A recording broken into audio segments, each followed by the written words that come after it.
the presentations that we just heard were very excellent and informative because they were about concrete struggles, struggle against fracking, the struggle for moratorium on foreclosures, and the relationship, or at least the potential relationship, between these struggles and the People's Power Assembly project.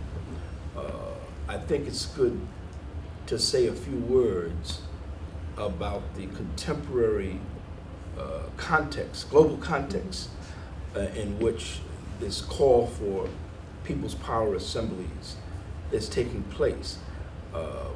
It's actually proliferated. There's an assembly movement. There's a global assembly movement. It's not centralized. It's not homogeneous politically. Some of the assemblies have been inspired by the social forums.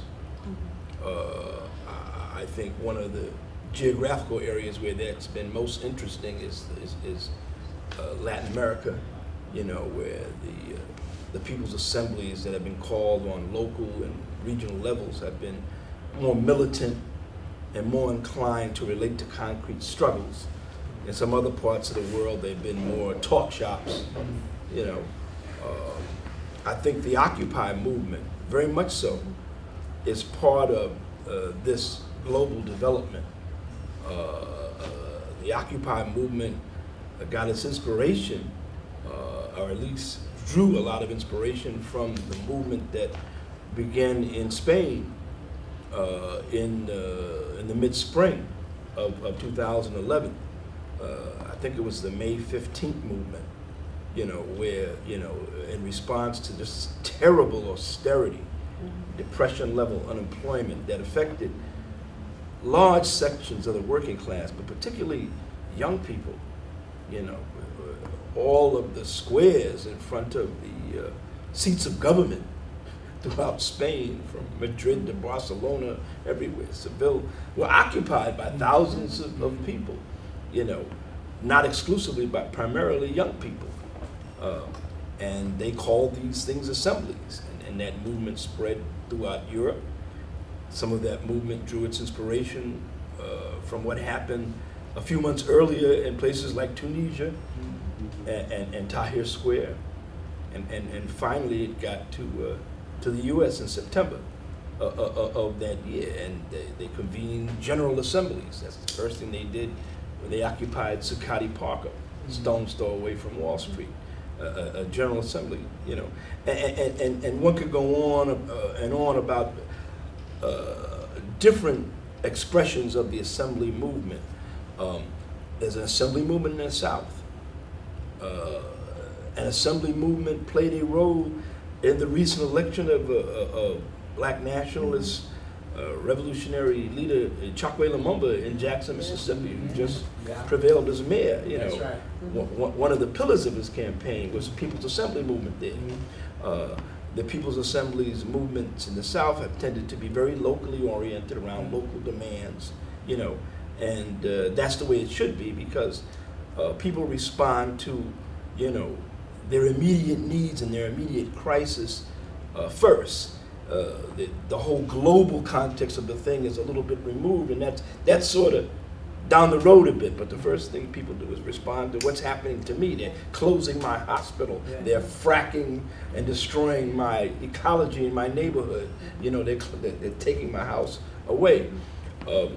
The People's Power Assembly idea, which many of us have been talking about for at least a year, and there have been some People's Power Assemblies convened, and perhaps Harry Hell's talked about what happened in Baltimore and what they did, and how, you know, the crisis of violent police terror against young black and brown youth was the issue, was the crisis that gave rise to the Baltimore People's Power Assembly, their allegiance with civil rights and black activists, and something that they did just a little while ago.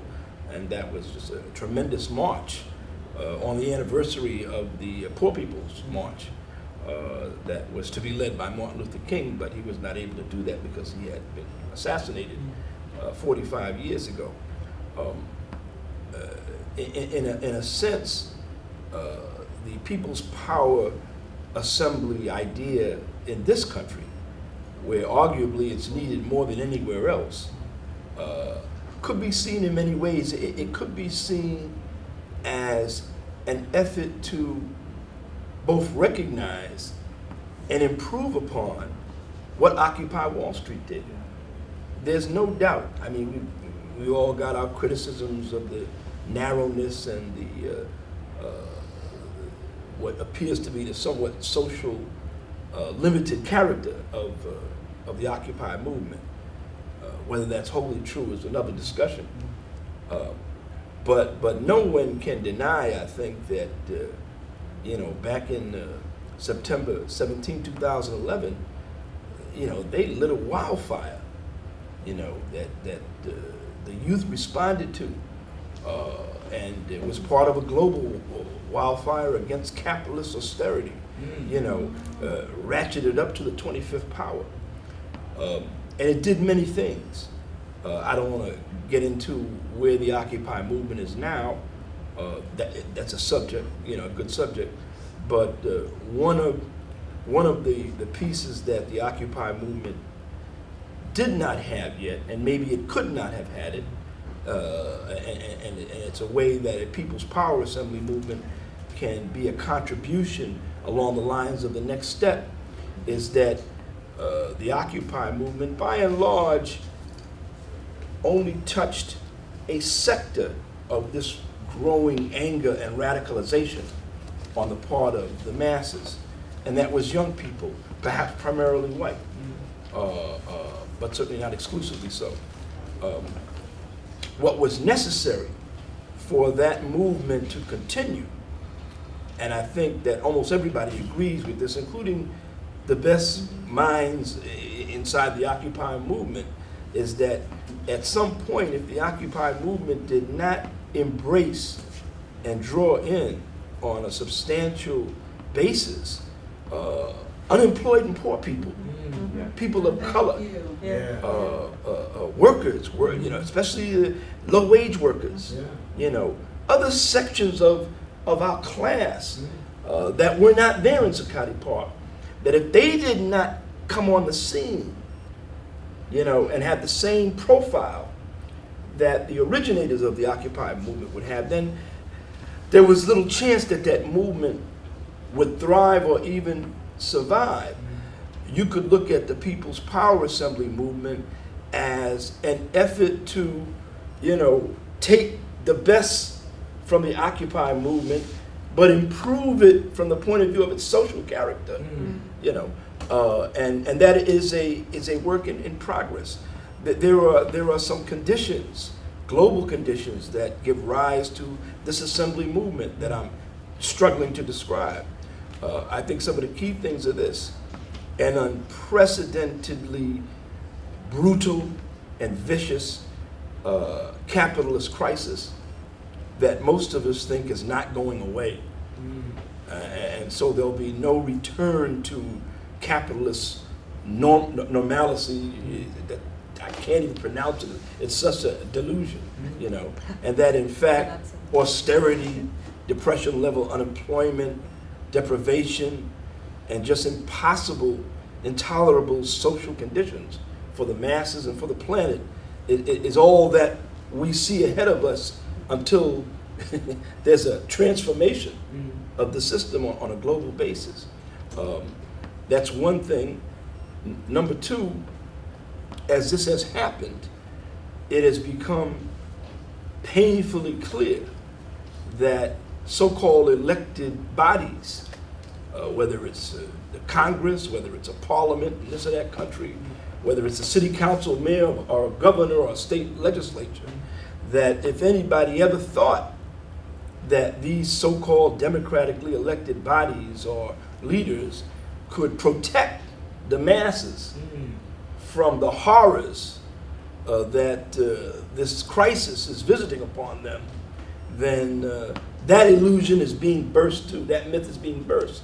And so there's a sense that the notion of democracy, if there ever was one under capitalism, is being exploded.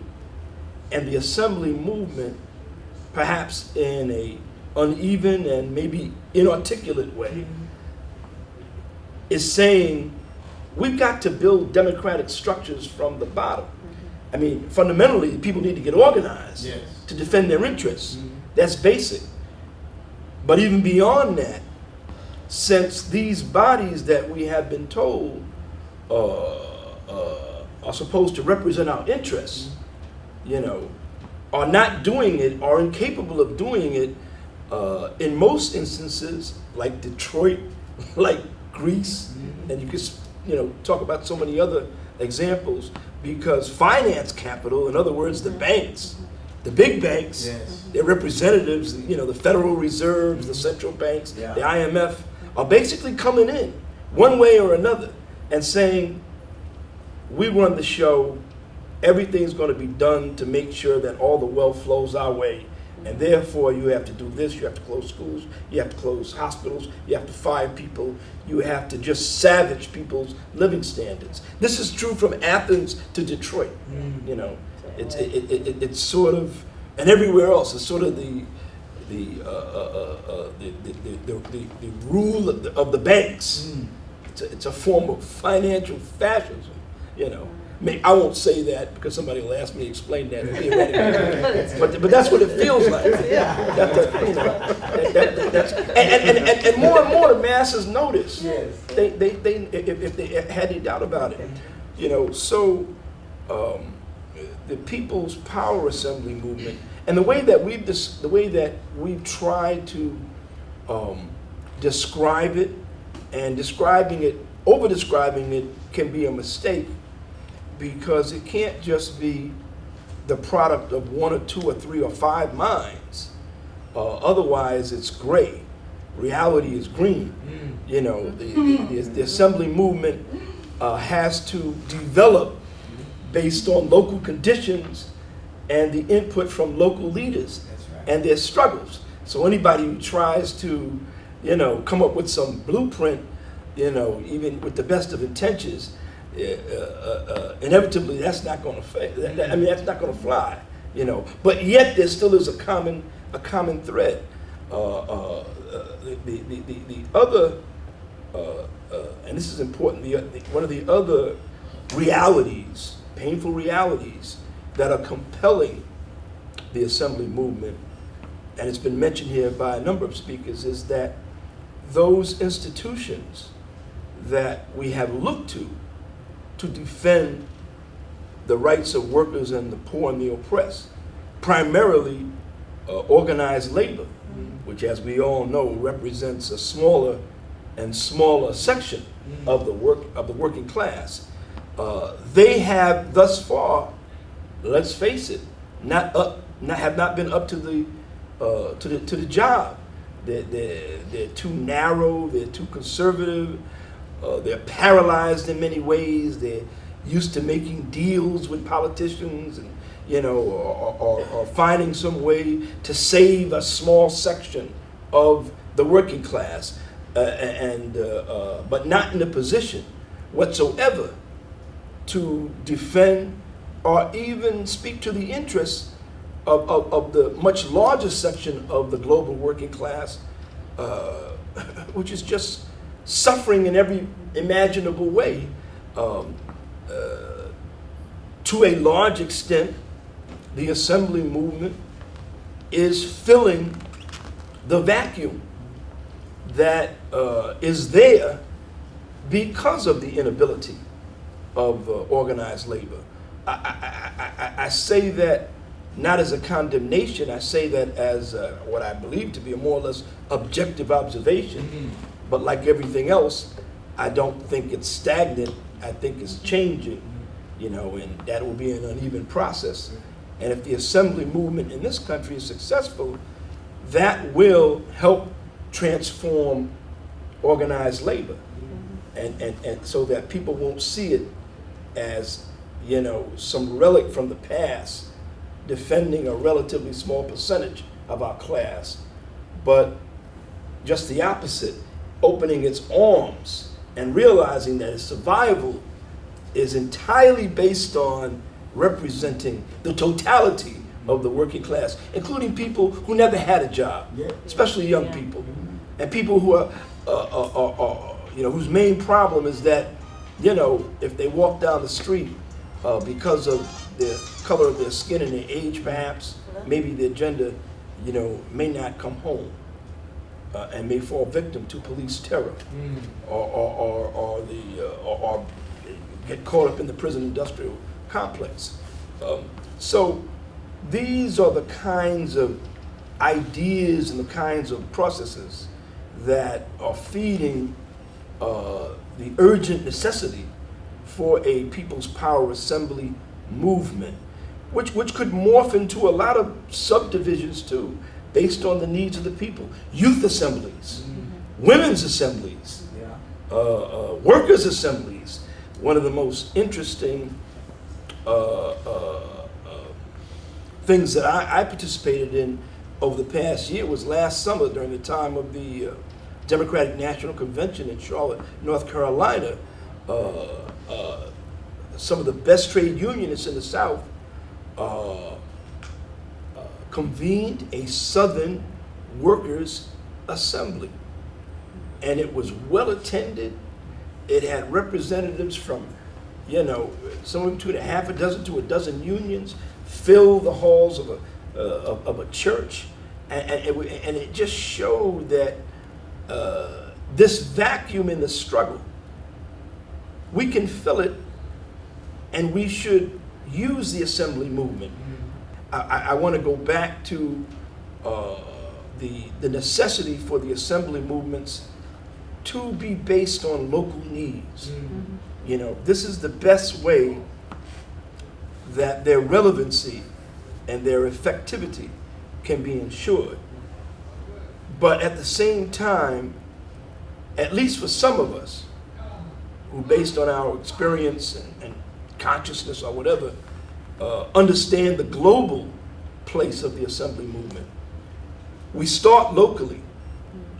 But the more that we move to a regional or a national and ultimately even a global struggle, uneven, certainly uncoordinated, but nonetheless a global struggle with all that means, all of its imperfections and so forth, that's what's necessary.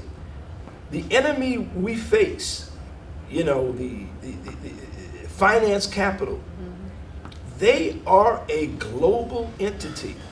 We're fighting a global monster, an octopus, whose tentacles are strangling us.